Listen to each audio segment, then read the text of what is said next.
só vi dois rostinhos que eu conheço aqui. É o Edson e a Lu. Assim, alegrias. Eu acho que alguma conhecida agora, né? Meu papai está aqui. Tem um bonitão lá atrás sentado, é meu marido. A Andréia, que está nos acompanhando. Gente, eu não sei se estou tremendo, se é o frio que estava debaixo do ar-condicionado ou se eu estou nervosa mesmo. A cada igreja que eu nervosismo. Hoje eu encontrei com uma irmã, a Mariana está aqui, né? Encontrei com ela assim: ô Mari, hoje a gente está na sua igreja. Pois é, você vai lá? Eu acho que eu vou, ela falou.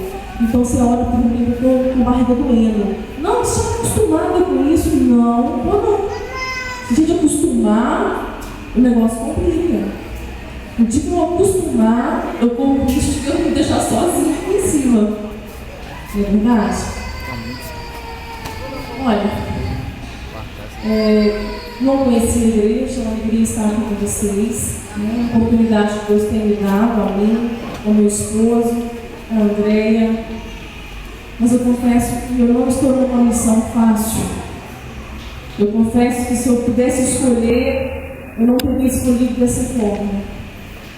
Mas tem hora que Deus pega a gente pelo pescocinho e faz a gente o que Ele realmente nos chamou para fazer. E ai de nós se não fizermos aquilo que fomos vocacionados e chamados para fazer. Eu não tenho compromisso em agradar ninguém. Meu compromisso é somente com a palavra e com o Senhor.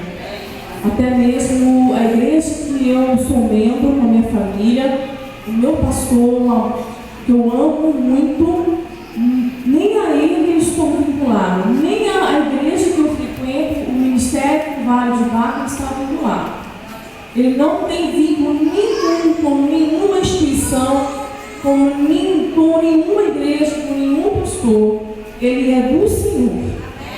Eu agradeço muito ao pastor, ao meu pastor na igreja que eu frequento, porque ele me deixou livre. Então ele não entra nessa questão onde eu estou pregando, ele me abençoou, ele me liberou, me deixou livre igual passarinho. Então se algum pastor de alguma igreja ficar aborrecido com alguma coisa que eu falo no púlpito, na igreja dele, não adianta nem conversar com o meu pastor, tá? Porque ele não tem nada com isso. Meu compromisso é somente com o Senhor. Então, o discípulo servo de Deus, que quer agradar a Deus, ele vai desagradar sim a alguns. Ele vai desagradar. Se ele pensar em querer agradar a homens, ele não pode ser servo de Deus. Então a missão se torna difícil também por isso. Essa trajetória minha no Vale de Baca, né, um projeto que começou há muitos anos. O Senhor me levou para um vale de enfermidade, uma enfermidade que bateu a porta, né, um câncer cerebral, algo que nos assolou, nos assustou, nos deixou tenebrosos. Mas desde o começo, o Senhor, Ele não perdeu o controle da situação. E Ele falou que o projeto era dele, e Ele tinha um projeto, um plano através da enfermidade. Ele revelou qual era o projeto. Quando nós orávamos, buscávamos para o Senhor fazer uma operação de maravilha, mudar a sentença que estava sobre a minha vida, eu saí do consultório, do primeiro neurologista, com uma sentença horrível, que não podia nem abrir a minha cabeça para operar. Eu estava já condenada a nem lutar pela minha vida, porque o tumor estava numa área nobre e era um tumor maligno, era um CA, era um câncer. Tumor benigno, tumor maligno. Tumor maligno que chama de CA. Quando a igreja foi buscar o Senhor, essa chance, nessa mudança de sentença, revogar, pedir a Deus, o Senhor se apresenta, o Senhor fala através do profeta. Por isso o Senhor fala, gente. Ele fala através de quem Ele quiser, Ele usa quem Ele quiser, a forma que Ele quiser usar, e Ele fala. Deus não está em silêncio, Ele fala. E quando nós orávamos, o Senhor falou que tinha um projeto na minha enfermidade, mas que daria um sinal na minha enfermidade.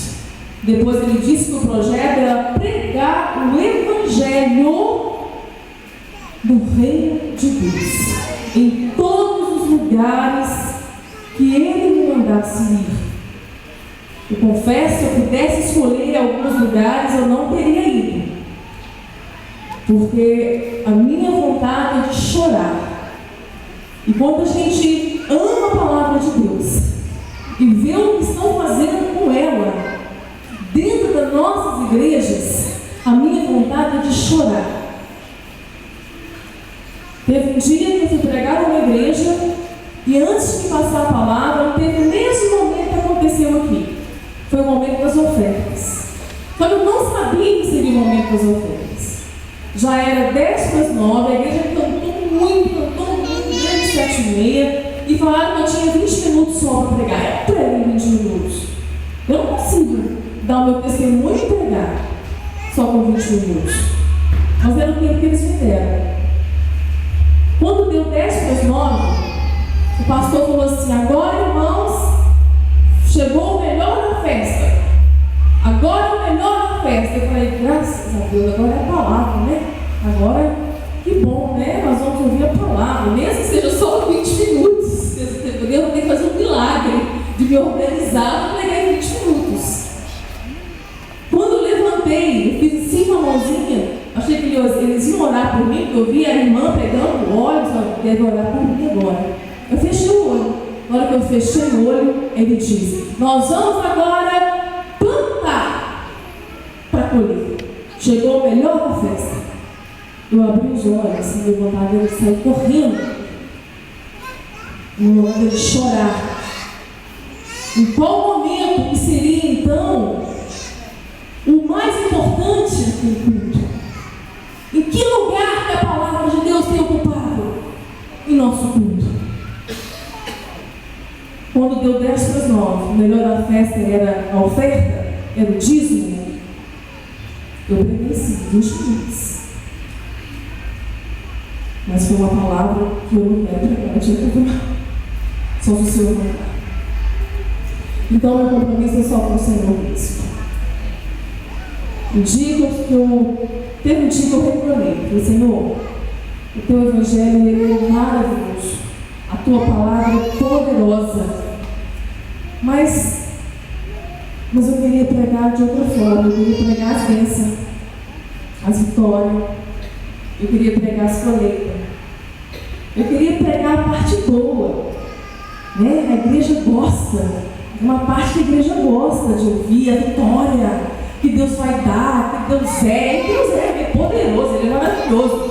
Eu queria pregar esse evangelho. Ele é mais receptivo, ele é mais confortável para quem está sentado e para quem está pregando também. Essa oração eu fiz umas 4 horas da manhã de uma segunda-feira. Eu tinha saído de uma igreja grande. E durante a pregação naquela igreja, o Senhor me revela algo que me deixou muito triste. Ele disse que a igreja era linda, do jeito que eu estava vivendo, só que não amava Ele. Não tinha amor.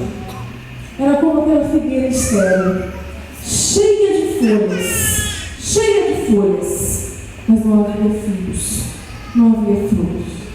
Que toda a motivação daquele culto e tudo que era feito ali, a motivação não era amor. E a palavra que eu preguei naquele culto era talentos. Aquilo que Deus deu, Ele ia cobrar. E há de quem liberasse. Eu encerrei aquela palavra com muita angústia, com muita tristeza, e fui para casa. E às 4 da manhã eu estava acordada ali e falei: Senhor, eu quero pregar diferente esse evangelho que o Senhor mandou pregar. Não quero pregar assim mesmo. E fui dormir. A segunda-feira, o dia que eu passo com meu papai, fui almoçar na casa do meu pai, a angústia não passou, continuava muito triste. E falei assim para o meu esposo: amor, me busca porque meu coração está muito bem, na noite de ontem.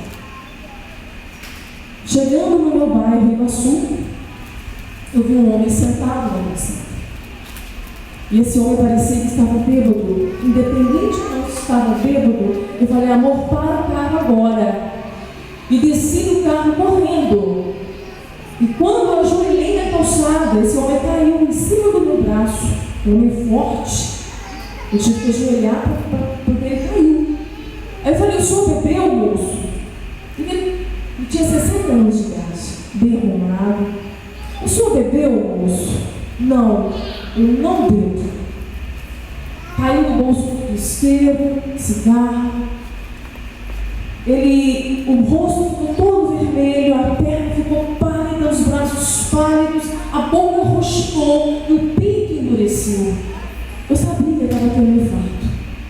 Eu falei: moço, o senhor crê em Jesus? Ele: eu creio. Era a última coisa que ele conseguiu falar. Eu falei: pai, em nome de Jesus, a poder no sangue do teu filho, pai, salva este homem agora, Senhor. Perdoa, pai, os pecados dele, ó Deus. E ele estava comigo. E na hora que eu falava Jesus, ele abriu os olhos. Depois ele fechava com muita dor, segurando as minhas mãos. Parece que o infarto dói muito, muito mesmo. E ele apertava as minhas mãos. E eu falei: em nome de Jesus, Senhor, tem misericórdia dele. E ele abriu os olhos, arregalava para mim e fechava os olhos de novo. Uma hora depois ele faleceu. Para quem já estava angustiado, ficou pior. Mas ao mesmo tempo ali eu ouvi a graça, a maravilhosa graça de Deus, que salvou. Eu tenho certeza disso. O Senhor preparou a salvação daquele homem. Depois eu fiquei saber que a irmã dele orava por ele há anos.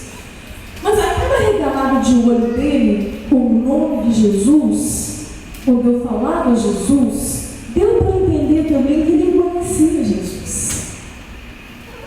Mas ele partiu. Durante uma semana, 7 dias, o olhar dele ficou na minha memória. Eu não consegui esquecer. Já estava me fazendo mal.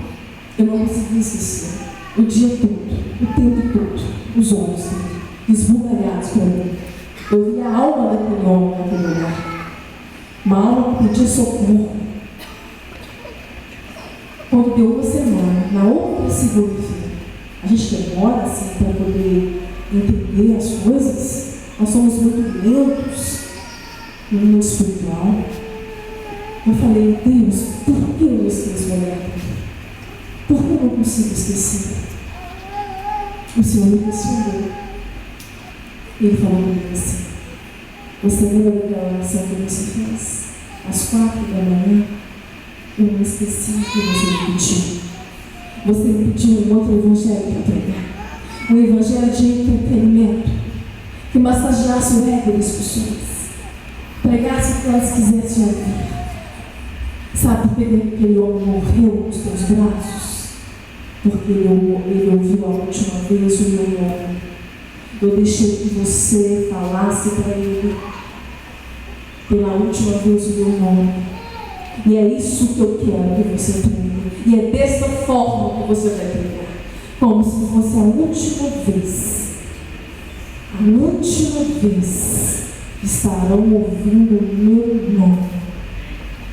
Queridos, eu fico muito vergonha. Fico muito vergonha de mim, pedir perdão ao Senhor. Mas aí eu criei coragem. Criei coragem e vamos lá. Então o testemunho Vale de Baca começou em 2004. Eu tive uma convulsão, descobri um câncer. O Senhor mudou o tumor de lugar. O que ele falou que faria um sinal, ele fez. Na segunda ressonância de 40 dias de uma para outra, ele mudou o tumor de lugar. Deus é tremendo. Ele podia ter curado, né? Mas ele só mudou de lugar. Deu a chance para os médicos fazerem o trabalho maravilhoso que fizeram. Tirou todo o tumor. A princípio não poderia ser retirado. Por causa, mesmo ele mudando, estava muito perto da área nobre do centro. Eu poderia perder algum movimento. Só que quando eu acordei na UTI, chamaram o meu médico de pressa. Eu achei que eu estava ainda anestesiada. Mas o meu lado direito já mexia. E todo o meu lado esquerdo não. Eu sou canhota. Eu fiquei paralítica naquele dia. Quando o médico chegou e falou: Marcelo, eu estou muito surpreso. Não era para ter acontecido isso. O tumor estava solto. Eu dei um giro nele e ele saiu todo. E eu falei: mas eu não vou andar mais? Não, você não anda mais. Com muita fisioterapia, alguns movimentos de volta você vai ter. Cheguei em casa na cadeira de rodas, mas muito feliz por ter voltado viva. A minha filha de 11 anos, na época, perguntou se eu voltaria. Eu voltei, dependendo 100% de ajuda, para tudo. A metade de um lado, só do lado direito, ainda para quem é canhoto. Tem canhoto aqui? Gente, difícil, né? Do lado direito, gente, você chuta a bola para o lado direito? Deve ser um estrago, né? O lado direito do canhoto, gente, pelo amor de Deus, eu experimentei isso. Eu quis comer de colher, mas o terapeuta não deixava. Você vai aprender a comer de garfo. Só que os movimentos foram voltando. E nos surpreendeu, porque eu fui para o andador. Eu consegui dar passos. Eu consegui dar os primeiros passos. E do andador, sabe o que Deus fez? Me colocou sobre um salto. Eu gosto de um salto. Desde 13 anos de idade. Eu sei um salto. E ele me colocou em cima de um salto. E me levou lá no médico. Andando. E foi maravilhoso aquele encontro com o meu médico. Só que a biópsia chegou e era um câncer agressivo, progressivo, de um prognóstico terrível, da pior família dos cânceres cerebrais. Ele não podia voltar. Se ele não voltasse em 5 anos, eu estaria curado. Só que em 1 ano e meio, num culto, numa quinta-feira, eu havia feito a ressonância em BH na segunda, vim para casa, ela ia chegar na sexta do SEDEX. Na quinta-feira, no culto de oração, quem somos nós sem igreja? Eu não tenho medo de atravessar vales. Deixa eu abrir um parênteses aqui. Eu atravesso vales desde novinha. Desde novinha. Conheci muitos vales na minha vida. Casei muito cedo, fui mãe muito nova, fiquei viúva muito nova, aos 21 anos já era viúva. Então foram muitos vales. Eu não tenho medo de atravessá-los. O que me deixa temerosa, o que me deixa apavorada é ver alguém atravessar sozinho. Pelo amor de Deus, um deserto sozinho, sem uma igreja para orar com você, sem irmãos para intercederem, para lutar com você e por você, isso sim me apavora. Eu não estaria aqui para contar essa história se não houvesse mulheres e homens de fé intercedendo pela minha vida. Eu sei o que é o poder da oração. E nessa quinta-feira o pastor foi orar e o Senhor falou através da palavra profética, falou assim: filha, não se esqueça. Eu gosto quando Deus fala assim, não se esqueça, porque crente tem amnésia. Crente esquece tudo. Ele recebe a vitória agora, rapidinho esquece quando chega a próxima tragédia. Essa viúva que a Lu citou aqui, ó, a viúva de Serepta, tinha milagre na cozinha dela todo dia tinha farinha e óleo, farinha e óleo. No dia, a mulher começou a amaldiçoar Elias. Às vezes a gente não dá valor aos milagres diários na vida da gente. Ela foi conhecer Deus mesmo, Deus de Elias, quando o menino dela ressuscitou. A gente esquece. E ele falou: não se esqueça que eu sou o Deus do impossível, que eu sou o Deus de milagres, mas o projeto não acabou. Ele está sendo estabelecido na sua vida. Quando ele falou isso, eu derramei em lágrima, porque quando ele disse de projeto, foi antes de tirar o primeiro. E para mim ele tinha acabado. O projeto acabou. O tumor mudou de lugar, eu operei, o Senhor me levantou da cadeira de rodas, eu falei muito, evangelizei muito, o Senhor fez uma obra maravilhosa nesse período, acabou o projeto. determinados. Só que ele falou isso, na sexta-feira eu peguei a ressonância da excelência. O câncer não foi voltado. O projeto estava no momento. O médico falou que tinha que operar em 30 dias. Só que eu falei com o médico não. Eu não operava, na minha cabeça ele não mexia mais. Eu queria uma ressonância daqui 30 dias. Marcelo, você não tem que fazer outra ressonância. Em 30 dias você tem que passar pela cirurgia. Eu falei, eu não passo mais por cirurgia. Eu quero uma ressonância. Aí ele deu. Ele e o Alisson dentro do consultório quase passaram mal. Eu fui para casa e falei com Deus assim: olha que bonito, gente. Pai, o Senhor tem 30 dias para me curar. Você entendeu? 30 dias para me curar. No livro eu explico sobre isso. Eu falo de uma fé adoecida, uma fé falsa, uma fé na fé. Eu tinha fé demais. Eu tinha muita fé na minha fé. Eu tinha muita fé nos meus créditos com Deus. Eu trabalhava tudo na igreja, gente. Eu era pau para toda obra. Podia tomar comigo para tudo. Estou vendo um monte de gente servindo, assim, trabalhando, eu acho lindo. E eu estava ali servindo pau para toda obra mesmo. Aí chega a hora da gente cobrar a Deus, né? Pelo que a gente está dando, a tal da barganha, né? Trocando serviços, achando que temos créditos com Deus. E eu fui com os meus créditos. Agora, papai, eu só tenho 30 dias para me curar. Eu só quero a cura. Não preciso de mais nada. A cura já está de bom tamanho para mim. Eu fui e passou os 30 dias. Fui buscar a minha vitória. Não tem créditos. Nós não temos créditos com Deus, tá, queridos? Não temos. Somos devedores. Não há nada que pare o que foi feito. Somos mordomos. Mas deixa eu dizer uma coisa maravilhosa. Nós também não temos débitos. Quando estamos debaixo do sangue do Cordeiro, não há débitos. Ele já nos lavou. Quando estamos debaixo da cruz, quando temos a mensagem da cruz pregada, escrita nas tábuas do nosso coração e vivemos ela, também não há débitos. Não estamos mais debaixo da conversa. Isso é maravilhoso. Fui buscar minha cabeça. Saí com a ressonância, sabe como? Com câncer lá do mesmo jeito. Eu falei, Senhor, eu não mexi os lábios.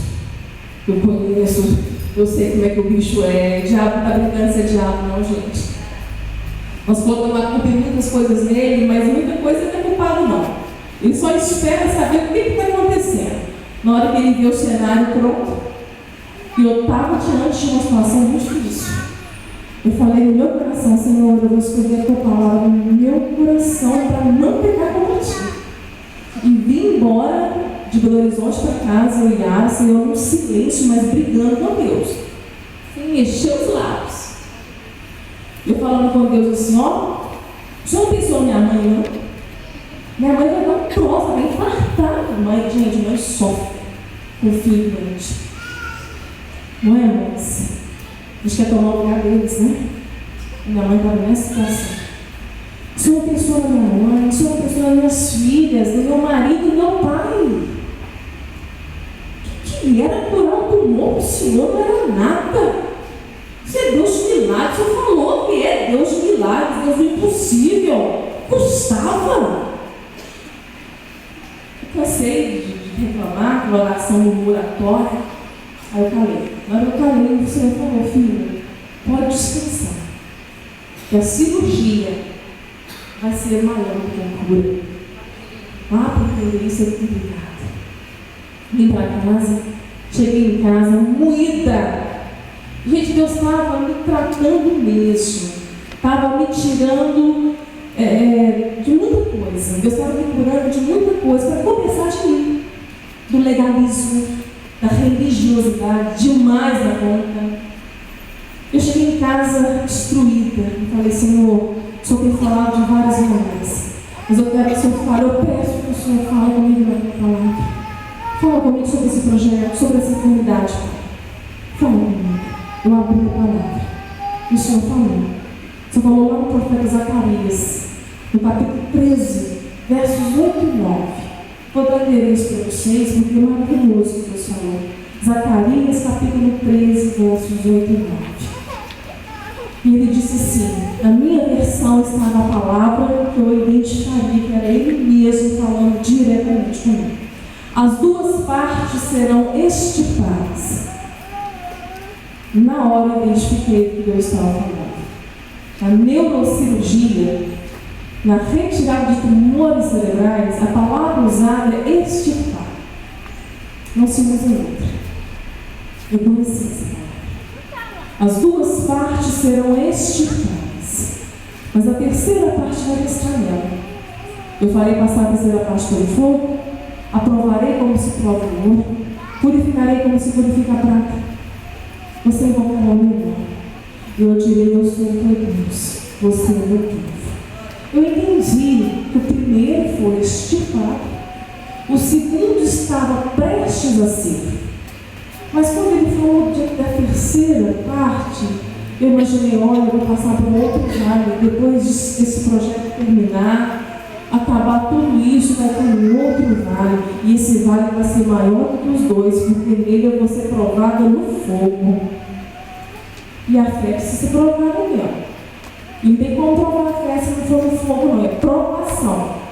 Provação que Deus manda. Não é o diabo que manda, não, tá, gente? Deus manda provação. Precisamos ser provados. A fé precisa ser refinada, ser afinada.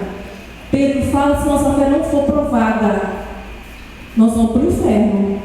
Porque é a fé que salva. O fim da fé é a salvação. Deixa Deus te provar. Então eu já estava entendendo que haveria um terceiro lado. Tirou o segundo tumor em janeiro de 2006. Era novembro de 2005. Eu pedi o médico mais 2 meses. Para quem queria me dar em 30 dias, eu pedi mais um mês para frente. E em janeiro eu operei. Perdi toda a coordenação motora. Eu tinha os movimentos, mas não sabia usá-los. Eu ainda tenho muitas dificuldades. A parte de neurônios que foi retirada junto com aquele tumor, foi uma parte da coordenação. Eu tive que reaprender a usar movimentos. Eu tenho muitas dificuldades para subir, para descer, caio algumas vezes, já caí até do público, não? Sentei numa cadeira, de qualquer jeito, a cadeira virou. Então, como na hora de descer, eu tenho que tomar muito cuidado. E fui aprendendo. Só que as ressonâncias passaram a ser de 3 em 3 meses. Não seriam mais de 6 em 6 meses.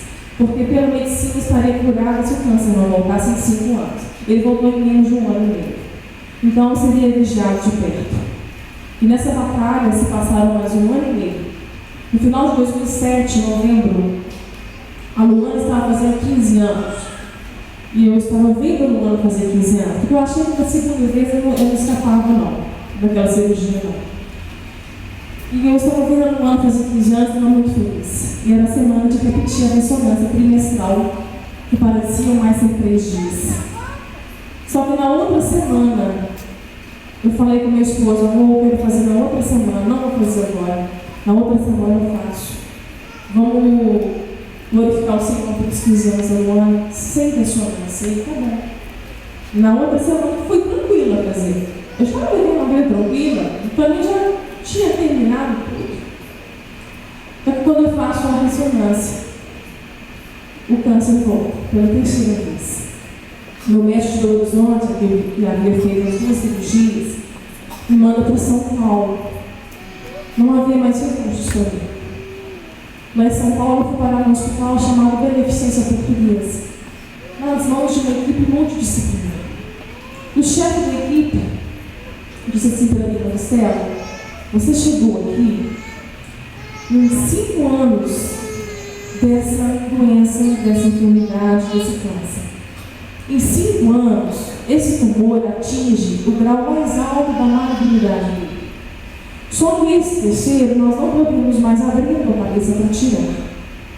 Porque ele está de uma forma, ele veio de uma maneira que não tem como tirar. Ele vai ficar. nós vamos fazer uma radiocirurgia. E essa radiocirurgia, o que você vai receber são frações de íons para cercar essas células malignas. E a eficácia desse tratamento vai ser por 2 anos. Mas mesmo assim, em 2 anos, o câncer pode espalhar. Ele pode sair. Estava encerrado para a medicina. Ali terminou. E quando ele fala isso, havia algo esquecido na minha memória por 3 anos. Desde 2005, naquela oração de lágrimas, desesperadora, quando eu pedi que ele falasse do projeto, falasse da enfermidade, e ele falou lá no profeta Zacarias. 3 anos depois, ele me traz a memória. Eu estava esquecido. Se não fosse ele, eu jamais lembraria. Ele trouxe e me fez entender que aquela hora era a hora da terceira parte. E aquilo que ele havia determinado em 2005, antes de tirar o segundo, ele já havia determinado o terceiro. E o terceiro ia ficar. Não haveria médico para tirar. Ele não deixaria. São alguns planos estranhos para a gente, né? Mas isso me deixou muito confortável.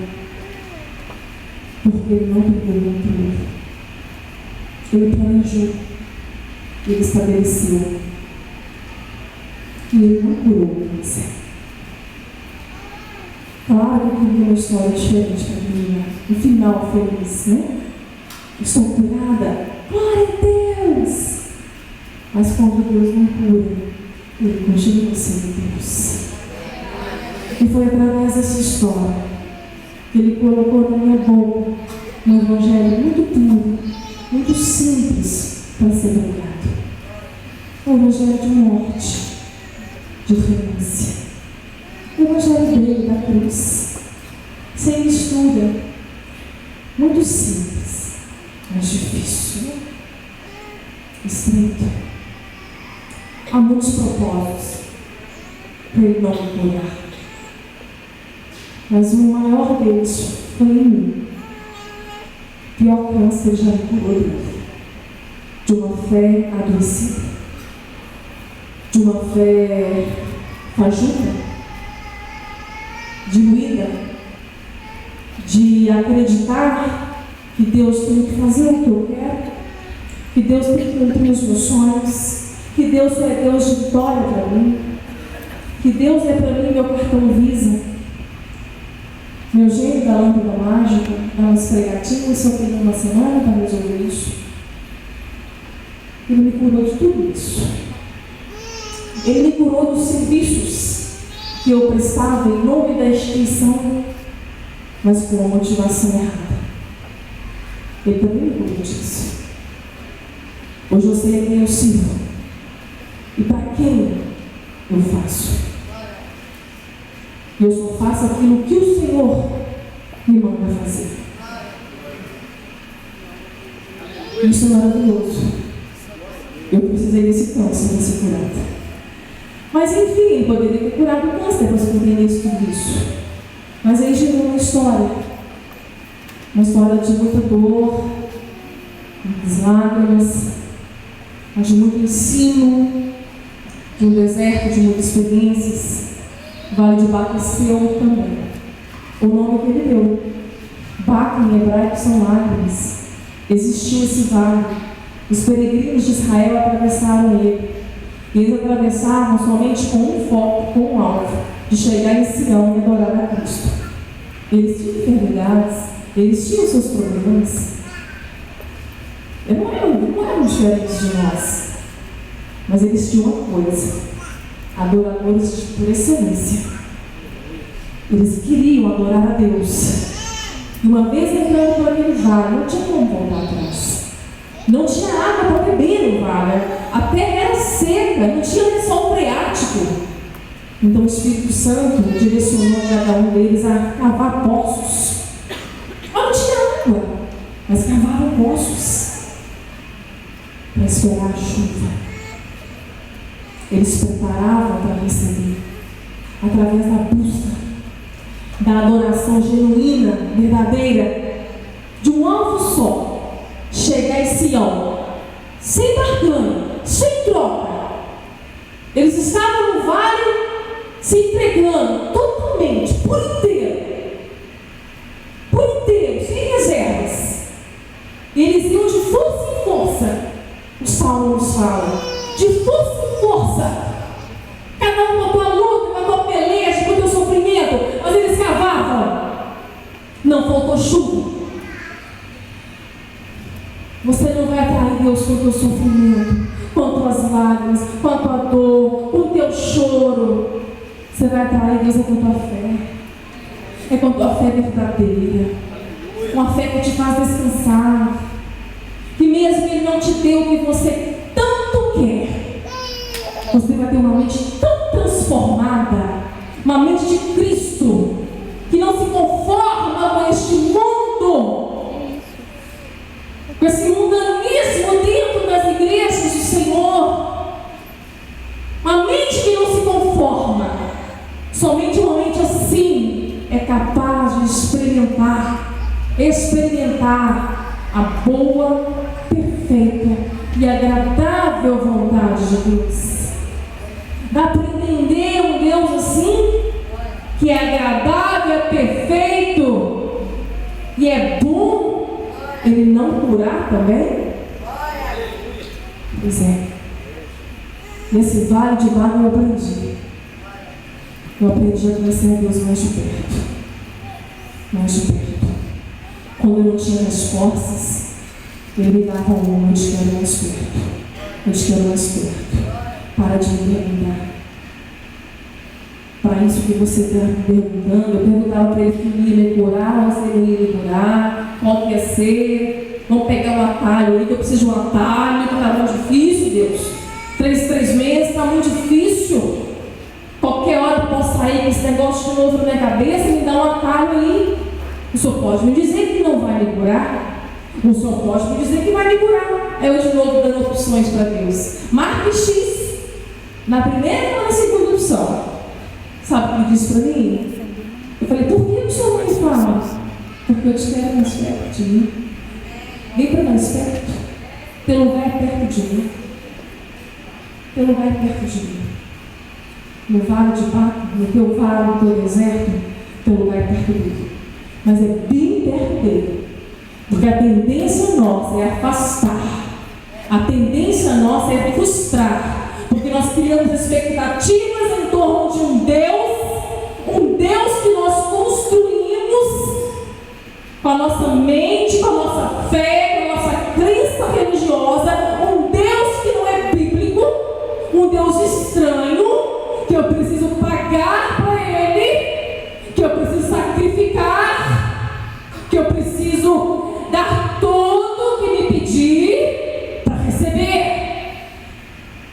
Um Deus estranho.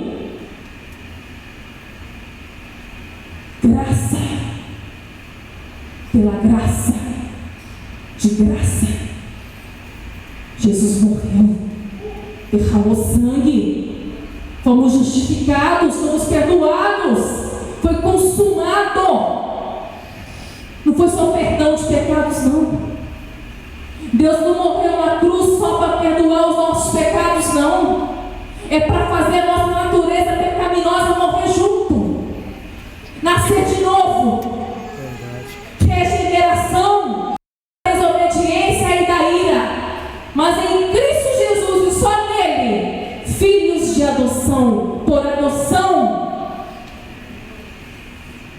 foi pago. E sabe qual que é o preço meu e seu? O sacrifício que Ele quer? Você, todinho, por inteiro, lutando contra o pecado, até o sangue, se precisar, fugindo das tentações, resistindo ao diabo, mas sujeitando os céus. Evangelho é isso, gente. Evangelho é isso. Ele é muito simples, sem máscaras. Esse é o Evangelho que tem saído, que tem sido negligenciado dos púlpitos da nossa igreja. Porque esse Evangelho corre o risco de não encher a igreja. Esse evangelho corre o risco de não pagar as contas de uma igreja cara. Esse evangelho é difícil. Eu tenho pregado em igrejas e pastores genuínos que amam este evangelho estão atuados, com medo, porque tem gente mandando na igreja, tem gente que ameaça quer sair da igreja, se confrontar ao pecado, se confrontar. Eu vou compartilhar com vocês o vídeo. Ah, que bom, você foi ali, né, Emerson? Esse vídeo vai resumir a história, que eu resumo, vai resumir menor ainda, porque eu tentei resumir em 11 anos. Tem 11 anos que eu estou nesse vale de enfermidade, e tem 6 anos que o tumor está estável. O câncer que o médico falou que em 2 anos poderia espalhar, em 2010 chegou, estamos em 2014. E quem está segurando ele é o Senhor. Não tem mais, qual o seu tratamento agora? Não tem. Ah, não tem nada que você possa fazer? Não. Só ressonância, para ver como está o movimento dele aqui dentro. Se pudesse ligar a luz, por favor? Que o câncer não é o físico, que o câncer é da alma, que o câncer é da fé, que o câncer está na família sendo destruída, o pecado que assola tão de perto. E o câncer é a que está na igreja, a igreja moderna, a igreja que deixou entrar o mundanismo. E eu vou já passar para a palavra e não vou tomar muito tempo. Eu já estou pregando junto com o meu testemunho. E eu quero compartilhar com vocês no livro no Evangelho segundo João,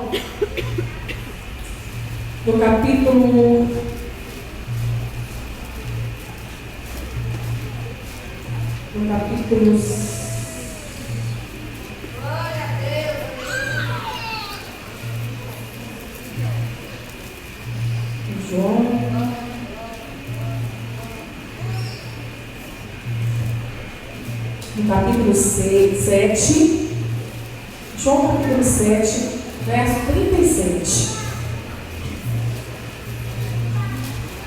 Capítulo 7, verso 37. Eu estou olhando o relógio, mas a questão mesmo é preocupação mais com vocês, tá? Porque comigo não estou preocupada não. É o único momento que eu não sinto dor é quando eu estou pregando. Eu gosto de dizer isso que eu estou pregando, porque eu não tinha observado isso. Eu corri para o médico ou para a medicina para pelo menos arrancar a dor de dentro. Porque onde mexeu são membranas, o nervo, lugar muito frágil dentro da cabeça, dói muito, muito. E não é o câncer que faz doer. Onde foi operado, onde foi mexido, tem nervo, está vivo. E os remédios não conseguem bloquear. E eu fiquei em tratamento por 7 meses, os melhores médicos, tomando os remédios mais modernos que tinham. E graças a Deus, muitos eu consegui até com a nossa graça, ou um preço mais em conta em farmácia, porque ficou muito caro para mim. No final, o médico estava ficando frustrado, porque não conseguiu. Porque ele falou comigo que ia tirar minha dor. Eu vou tirar sua dor. Só que ele não conseguiu. E ele perguntou assim para mim, mas Marcela, o senhor observou se tem algum momento que você não sente dor? Eu falei, tem um momento que eu não sinto dor. É quando eu estou pregando, quando estou dando palestras. Eu já observei, eu já procurei a dor e não achei. Ele falou assim, é adrenalina. Vamos tirar a adrenalina então, vamos complementar, vamos colocar mais adrenalina, porque você está com adrenalina, né? Aí você não percebe a dor. Ah, legal, então vamos lá. E aumentou mais ainda as doses dos remédios. Não adianta nada. Eu falei, não tem jeito. E concluindo, é um fenômeno. A dor ficou como um espinho na carne. Eu acho que eu preciso da dor hoje. Senão eu esqueço. Deus sabe a forma de trabalhar para nós, tá? Nós somos pobres, miseráveis, temos pés de barro. basta estar em pé para cair. E essa missão que ele nos incumbiu, como eu disse, desde o começo era uma vez: confrontar o pecado, pregar a palavra genuína e verdadeira na altura do campeonato. É muito difícil. E a dor, ela tem me dado. O Senhor não me respondeu por pedir a dor. E não me deu essa resposta. Eu tenho chegado a essa conclusão. E quando a dor é muito forte, eu clamo a Ele e eu ouço Ele falar no meu coração: minha graça te basta. Quando é muito forte a ponto de eu não suportar, já tive experiência, eu mesmo, colocar a mão na minha cabeça e orar ao Senhor. E na mesma hora eu vou passar. Eu tenho vivido essas experiências com Deus, sabe? E é maravilhoso. Então, se depender de mim aqui, eu vou com vocês aí até o raiar do dia. Mas eu estou aqui olhando o relógio, tá? Vocês podem ficar tranquilos. João 7, verso 37. E no último dia, o grande dia da festa, Jesus pôs-se em pé e clamou, dizendo: se alguém tem sede, venha a mim e beba. Conhecido, texto muito conhecido, mas eu quero voltar um pouco esse texto, colocando ele mais dentro de um contexto, para a gente conseguir entender o que Jesus está fazendo aqui. Que homem corajoso. Ele curou um paralítico, 38 anos, lá naquele tanque lá que o anjo movimentava as águas. E Jesus foi lá e curou aquele homem no sábado. O negócio complicou demais para ele, porque os fariseus, os religiosos, os judeusão lá, os escribas, os sacerdotes, estavam de olho nele, esperando uma espreita, né? E Jesus ali então cura aquele homem no sábado. E eles querem matar Jesus por isso, porque Jesus fez isso. Mas Jesus não se deixou intimidar por isso, não. Sempre confrontando eles. Jesus não tinha meio termo com esse tipo de gente hipócrita, não. Esse tipo de gente que coloca veste de santidade, cumpre toda a lei, santarrão, sepulcros caídos. E Jesus bem conhecia, né? Ele falou, bem conhecia o coração do homem. Conhece. É muito fácil colocar essa saída bonitinha aqui tampando o joelho, né? E pregar, e falar línguas, e entregar profecia, e vocês acreditarem em tudo isso, e ser um sepulcro caiado. O altar está infestado disso. Então Jesus não tinha meio termo com esse gente, não. Ele gostava de andar com os pecadores, com os publicanos, com as prostitutas, mas povo que ia se arrependendo, povo que realmente entendia que precisava do perdão, da graça do Senhor Jesus. Então Jesus não tinha problema com esse, não. Mas com esses fariseus, ele tinha. Mas ele continuou. Teve uma hora lá que o povo reuniu uma multidão, 5.000 homens, só homens, fora mulheres e crianças, outros coisas que tinham umas 20, 30 mil pessoas. E ele começou a ensinar aquele povo. E o povo ia atrás dele por causa da cura dos enfermos. A palavra diz isso. Só voltar um pouquinho aqui em João. Eles iam atrás porque Jesus estava curando enfermos. Claro, ele estava operando os sinais. As escrituras estavam se cumprindo nele. Ele operava sinais para que as pessoas crescem que ele é o Filho de Deus enviado. E quando ele chegou falando: arrependei-vos, porque é chegado o reino de Deus. Este foi o evangelho que ele pregou. E os sinais é para que as pessoas crescem nele. Há um ditado, acho que é chinês, que o sábio aponta o dedo para a lua, mostrando um sinal. O tolo olha para o dedo dele. Então as pessoas não estavam olhando, o sinal não tinha um fim, o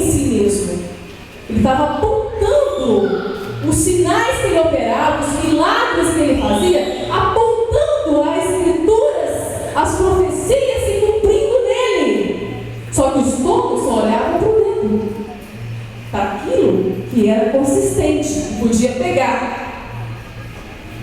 E Jesus multiplicou. Pão e peixe, pão e peixe, pão e peixe, uma coisa boa, né? Pão e peixe, vem lá, cura, prosperidade, pão e peixe, vamos lá. Encheu a barriga de todo mundo.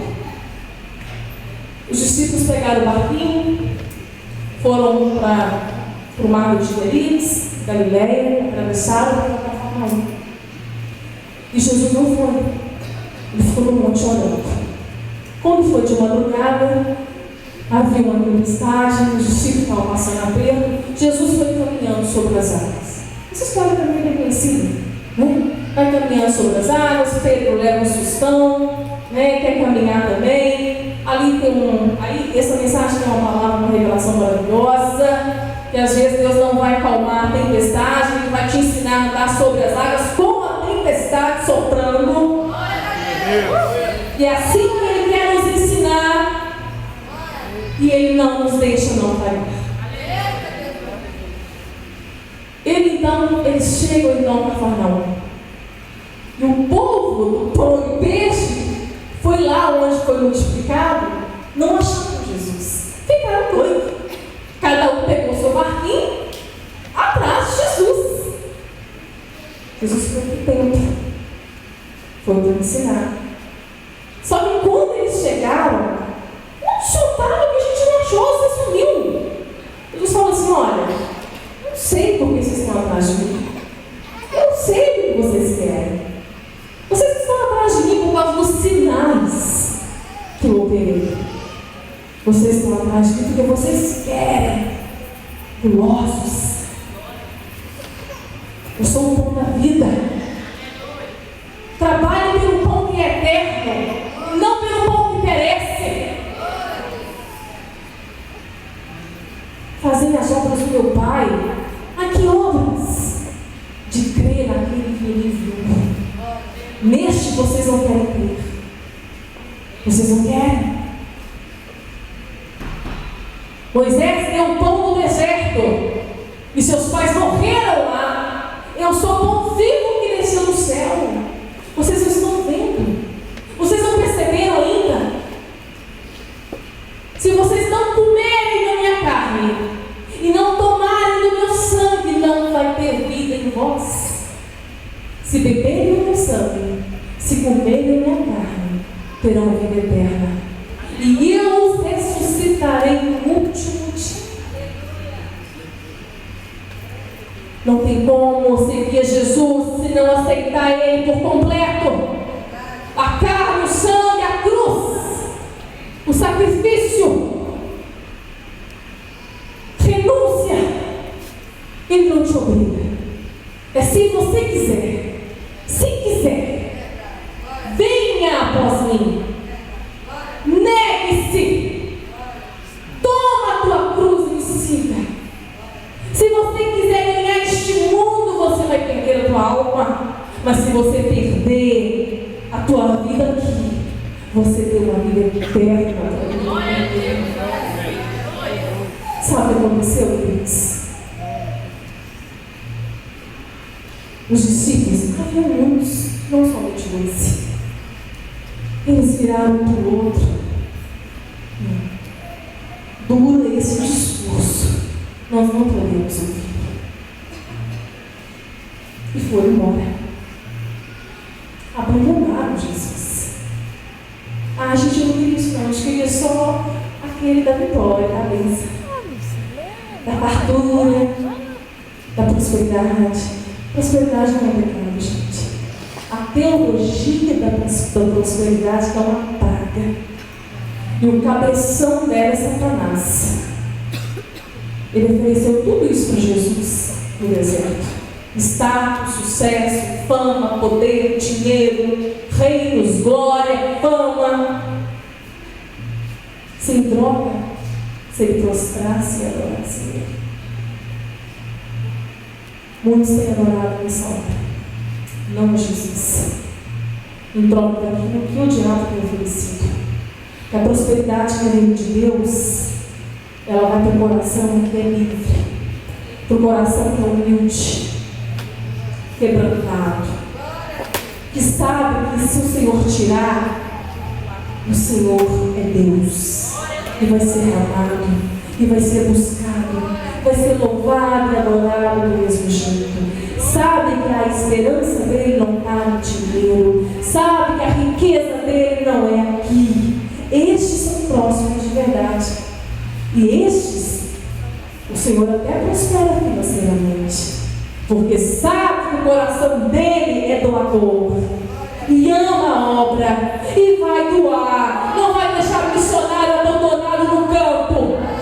Tem muito missionário sofrendo no campo, abandonado pela igreja, abandonados, e igrejas enriquecendo em nome de missões, juntando muito dinheiro em nome de missão, mas dinheiro que não é enviado. Dinheiro que não é enviado. Eu falo isso com propriedade, sem medo. Dou minha cara a tapa. Isso é de doer. Muitos abandonaram. Não era isso que eles queriam. Eles queriam outra teologia. Esse discurso muito duro. Ficou só os 12.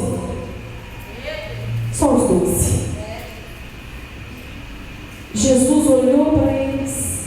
Vocês não vão também, não? Aproveita que agora é a hora. Por que vocês não vão também? Você acha que Jesus está preocupado com quantidade, gente? Você acha que está preocupado com quantidade de gente? De encher a igreja? Ele não está preocupado com isso, não. Ele poderia ter falado com Pedro assim: Pedro, você viu o povo foi embora, Pedro, e agora? Vai lá, busca ele. Fala que o culto hoje vai bombar. Nós vamos fazer um culto que eles vão gostar. Busca eles lá. Vai atrás deles, Pedro. Jesus está preocupado com isso, não.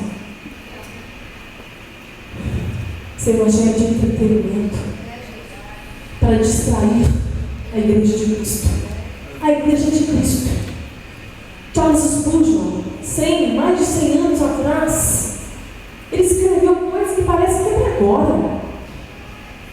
Ele falando que os púlpitos, os altares foram trocados de pastores por lobos para entreter no lugar de ovelhas, bodes. Mas tem uma igreja sendo tirada de todas as igrejas. Essa é a noiva. Essa igreja não tem placa, não. Você bater no seu peito e falar que você é batista, ou é Fogo das Nações, ou é presbiteriano. Essa igreja não tem placa, não. Ela é invisível, é de Cristo. E ela está sendo adornada. Ela é invisível. Que no meio desse povo todo, de todas as igrejas, tem ovelhas cujo pastor é o bom pastor, que ouvem a voz dele, que não se distraem, não perdem o foco nem por um momento, mas estão juntos, estão conosco, que eu e você possamos ser parte dessa igreja, que eu e você possamos ser alinhados a este evangelho e ser parte dessa igreja que vai subir. É impossível falar de céu se não falar de inferno. E Jesus vai voltar. E Jesus vem. E o inferno não. Não deixa ir para o inferno, não. Não deixa, não, Senhor. Não deixa ir para o inferno, não, Pai. Tem misericórdia da minha alma. A minha alma é eterna. Jesus olha para eles e fala: vocês não vão embora comigo, não? Vocês não querem ir, não? O momento é este. Só que o Pedro, gente, ele abre a boca para falar umas coisas, tem hora que ele falava umas bobeiras, mas tem hora que ele falava umas coisas que eu vou te dizer, tá? E Pedro vai e fala: para onde iremos nós? Para quem iremos nós? Só que 3 palavras de vida eterna, e nós temos que ter esse Cristo. Que coisa maravilhosa.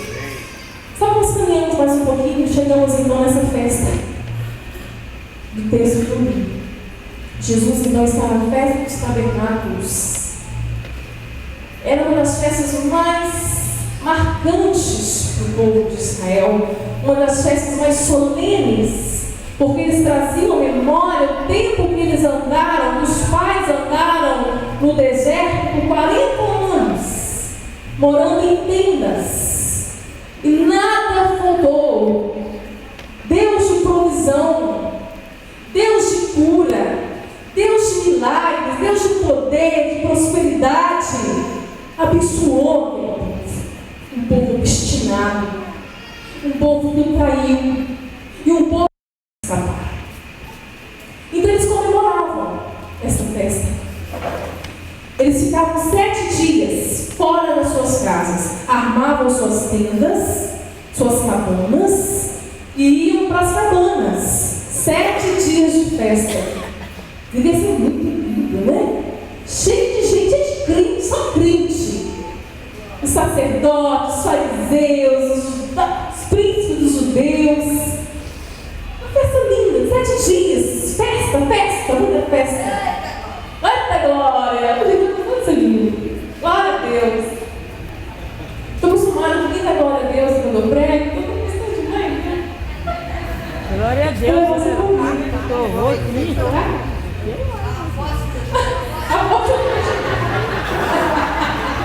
Pegou a aposta. Tá bom, vamos orar para você casar. Amém. Tem mais gente querendo casar aí, gente? Amém, glória a Deus. Amém. Olha, não posso entrar nessa agora, não, gente. Tem que ser outra pregação, tá? Vamos continuar. Amém. Então ele vai nessa festa. E nessa festa, os judeus que estavam procurando por ele. Isso não tinha medo, não. Ele não tinha medo. Ele foi para lá. Quando chegou no último dia da festa, o dia mais solene, porque eles também comemoravam a festa da colheita. Eles agradeciam a Deus pela chuva, pelo sustento, pelos grãos, pela fartura da comida que plantavam e colhiam. Eles tinham muito para agradecer a Deus. Então estava cheio de crente lá agradecendo a Deus. Só que no último dia da festa, o dia mais solene, os sacerdotes iam lá no tanque, o poço de Siloé, tiravam água, vinham com a água e derramavam no altar, perto do altar, simbolizando a chuva, a água que Deus não deixou voltar. E é justamente neste momento, neste contexto, que Jesus se levanta, se coloca diante deles, no meio daquele tanto de crente, e fala assim: quem tem sede, venha a mim. Entenda. Isso é muito sério, gente. Aquele povo se achava já um povo escolhido, separado, um povo religioso. Estavam felizes, estavam cheios de motivações, alegres, comemorando, mas não reconheceram por nenhum momento que aquele era o Cristo, o Filho do Deus vivo. Não reconheceram a chuva que caiu no deserto, que a água que Deus não deixou faltar, chuva que caiu no deserto não, a água que Deus tirou da rocha, que tudo isso apontava para Jesus. Eram sombras das coisas que viriam. Não era errado os escribas, não era errado os judeus, os fariseus investigarem Jesus, porque eles tinham que fazer um trabalho investigativo, porque eles estavam aguardando o Messias. Eles estavam aguardando o cumprimento das profecias, que informaria que aquele era o Messias. Mas eles estavam tão distraídos com suas festas solenes, com as suas coisas, com suas vitórias, com suas bênçãos, com com a sua religiosidade, com a sua idolatria. Faça ideia com aqueles sacerdotes, né? A postura deles, entrando e saindo com aquelas vestes glamourosas, levando aquela água que simbolizava, né, que Deus não deixou faltar, mas eles não conseguiram fazer a leitura. E Jesus já estava ali. Ele estava no meio deles. E que Ele era a água, a única água que descedenta a sede do homem. Que descedenta a sede do homem. Deus já estava cansado daquelas festas. Deus lá, Isaías já fala: estou cansado dessas festas solenes. Estou cansado, estou farto. Eu não quero mais essas festas solenes. Chega disso. Sacrifícios atrás de sacrifícios, holocaustos todos os dias. E vocês estão cheios de pecado. E vem aqui sem temor na minha presença. Entregue os seus sacrifícios, suas ofertas. Purifiquem, purificai-vos, limpai-vos, limpai-vos, lavai-vos. Porque se seu pecado for como a escarlata, eu vou torná-lo branco como a neve. Se for como o carmesim, ele vai ficar como a branca lã. Purificai as mãos, lavai-vos. Eu estou cansado disso, eu não quero mais. Eu não quero mais. Deus quer falar isso conosco todos os dias. Quando a nossa motivação na vida cristã, quando a nossa motivação não é mais Cristo, nós somos idólatras. Alguma coisa está nos motivando, e isso é idolatria. O que me motiva na minha vida cristã? O que me motiva a fazer a obra? O que me motiva a obrar? O que me motiva? Se não for Cristo, por Cristo, nós somos idólatras. Temos construído os nossos próprios bezerros de ouro. Nós não temos um papa para adorar. Nós não temos imagens de escultura para nos prostrar. Mas nós temos homens e mulheres, servos e servas de Deus, que nós temos obedecido muito mais do que a própria palavra. Nós temos mais seguido nossos gurus espirituais do que o próprio Jesus. Estamos fazendo a festa, estamos nos divertindo, nos entretendo, e Jesus está no meio e diz: quem tem sede? Está com sede? Porque toda essa água que você está bebendo, tudo que você está fazendo, todo esse serviço que você está prestando, tudo isso que você está fazendo, eu conheço o coração. Isso não mata a tua sede. Se você está seco, se você faz tudo, mas não tem alegria, não tem vida abundante, não tem vida plena, não tem paz no coração, não tem paz no espírito, eu sou uma fonte de águas vivas. Eu posso tornar você uma fonte a jorrar para a vida eterna. Posso fazer correr dentro de você águas, rios de águas vivas. Mas tem que ir a mim. Venha a mim. Quebra os seus bezerros de ouro. Talvez seu bezerro de ouro hoje é a saúde. Eu fiz um para mim. Eu fiz um bezerro de ouro para mim. Eu idolatrei a cura. Idolatria tudo que ocupa o lugar que é de Deus e tira a primazia dele. Idolatrei marido, meu primeiro marido. Quando a idolatria não sai do coração, Deus quebra o ídolo. E Deus quebrou. Deus quebrou. Eu idolatrei a cura. Eu briguei com Deus pela cura. Legítimo. Era legítimo pedir a cura. Só que eu queria descansar e saber que a vontade de Deus era soberana sobre a minha vontade. E isso aí não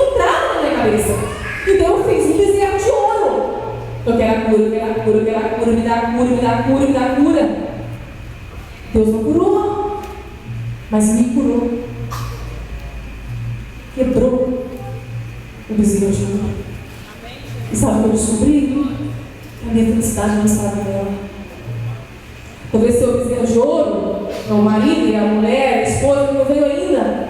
O namorado, a namorada está tirando a paz do seu coração, que você quer casar. Cuidado com esses bezerros de ouro. Você pode errar. Sabe quando nós podemos casar? Quando nós estamos inteiros. Inteiros em Jesus. Que se você está procurando uma metade, cuidado. Seu casamento pode fracassar. Nós temos que estar completos, sermos completos em Cristo Jesus. O que Ele fez na cruz por nós foi para nos fazer inteiros nele.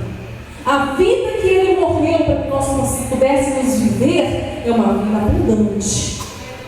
É uma vida cheia de paz, independente das circunstâncias, independente da adversidade. E se prepare, igreja. Nós estamos no princípio das dores. Vocês estão preparados para viver o que está para viver, para vir aí? A Bíblia não mente, não. A Bíblia não mente. Nós temos pedido avivamento. Essa igreja tem clamado por avivamento. E nós queremos avivamento. Abacuque chorou por avivamento. Aviva com a obra, Senhor, no meio dos anos. O avivamento veio. Sabe como que foi, gente? Disciplina. Deus mandou os caldeus para castigar aquele povo.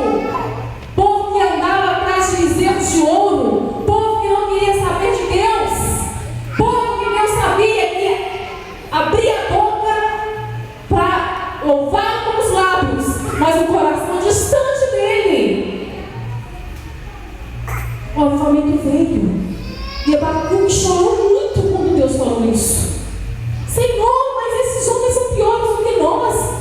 Eu vou tratar com eles depois. Mas é isso que eu quero fazer. É dessa forma que eu vou fazer. Foi por isso que ele termina. O livro dele é sua oração. Ele, Deus.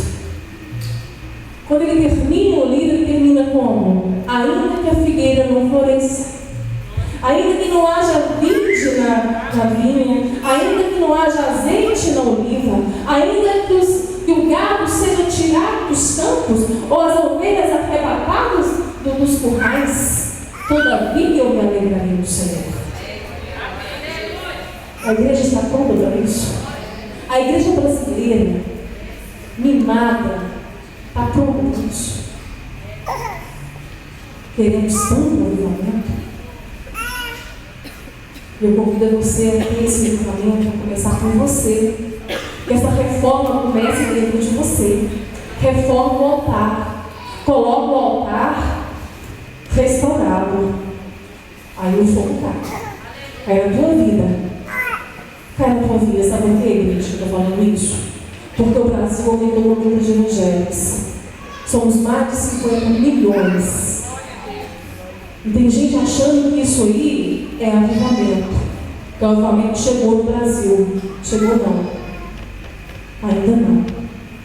Porque se fosse um avivamento lá de John Wesley, lá de Lutero, os avivamentos que aconteceram impactaram a nação. Mudaram a história do país. Com esse número de crentes crescendo no Brasil, de evangélicos crescendo, cresce junto a corrupção, a prostituição, cresce junto o tráfico de crianças, cresce junto a epidemia da droga, cresce junto a violência, cresce junto a criminalidade, cresce junto o homicídio. Isso é avivamento, igreja? Avivamento que se faz com show, com pulos, com gritos. Não se faz com atos proféticos. Benihim teve um ato profético nos anos 80. Ele profetizou que o próximo presidente seria evangélico. Nós estamos esperando ele. Foi nos anos 80. Uma mulher muito famosa na minha época, de 30 anos atrás, eu tenho 40 anos. Eu tinha 10 anos, eu já conhecia ela. E ela voltou com tudo. Nos anos 90, ela profetizou que em 92 de outubro, Jesus ia voltar. E ela está continuando a fazer os atos proféticos dela. Só que a igreja, ela está tão distraída, que ela não para perceber se esses atos proféticos se cumpriram. Ela não espera para ver se vai cumprir. Nós não podemos julgar os profetas da profecia assim. Temos que esperar. Esquecemos. Só queremos acontecer. Sendo sério, gente. O Senhor está nos chamando para uma reforma. Eu creio nesse avivamento.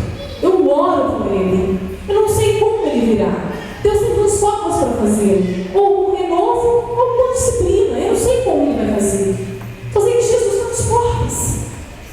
Ele está às portas. E ele continua dizendo ainda: quem tem sede, venha beber.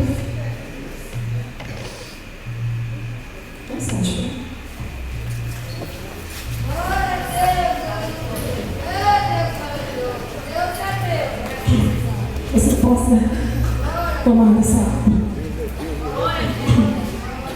Você possa ter um desejo ardente por avivamento, por uma reforma dentro de você. E você possa morrer por isso, gente, se for preciso. Morra. Vá, pregue e morra. Essa frase de bolacha, eu gosto muito de bolacha. Nós temos pregadores que nos inspiram. Que possamos voltar a ouvir a palavra, a querer ouvir. Ouvir uma palavra que nos confronta.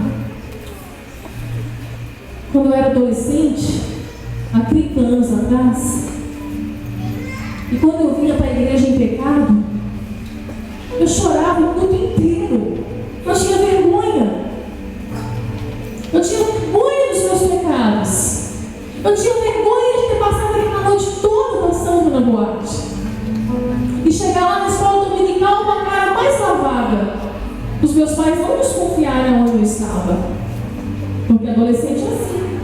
Eu trabalho com ele por mais de 15 anos. Eu falava com ele, meus pais, que eu dormia na casa da minha prima. Só que quando eu chegava na igreja domingo de manhã, eu chegava chorando.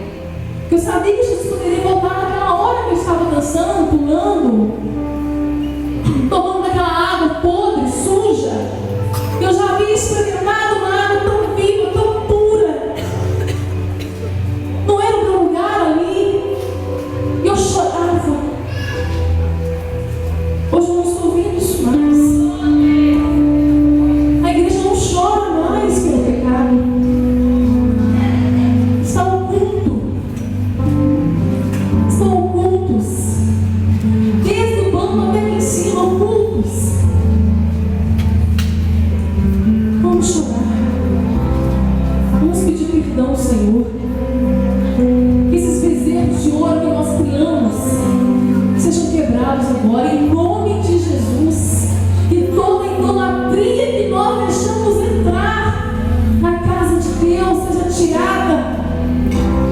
Todos os homens de ídolos que nós fizemos de ídolos, ou mulheres que nós fizemos de ídolos, sejam quebrados. E Deus tem quebrado, porque muitos têm aceitado a idolatria. O diabo sabe como fazer do homem a velha serpente. Ele conhece, só massagear o ego, a vaidade, promover a pessoa. Ele promove ela. Que esses ídolos sejam quebrados. Que nós que temos pés de barro não venhamos nunca nos prostrar e nem aceitar a idolatria. Que tudo seja para a honra e glória e louvor do nosso Deus. Jesus foi o maior exemplo. Tudo que ele fazia para glorificar o Pai.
só prego uma vez na igreja que eu entro. Por isso que eu prego como se fosse a última vez. Mas se porventura se um dia eu voltar aqui, vai ser porque o Senhor quis. Amém? Muito obrigada. Senhor, muito obrigada por este momento. Entrego, Pai, a tua palavra agora, Senhor. E o propósito para o qual ela foi pregada seja cumprido. Ressuscita mortos aqui. Que vidas que entraram aqui, Senhor, com a fé morta, com a fé adoecida, saiam daqui ressuscitados. Saiam daqui curados de alma, de espírito, e curados de corpo. Por enfermidades aqui nesta noite, Senhor. Ó Pai, tira do vale aqueles que já terminaram a sua prova. Que não passem um minuto a mais aqui no seu tempo deles. Que eles possam ir para a bonança, que eles possam ir para os montes, que eles possam descansar em Ti. Mas aqueles que ainda continuarão no vale, que eles possam provar também da água que o Senhor enche os poços de força em força.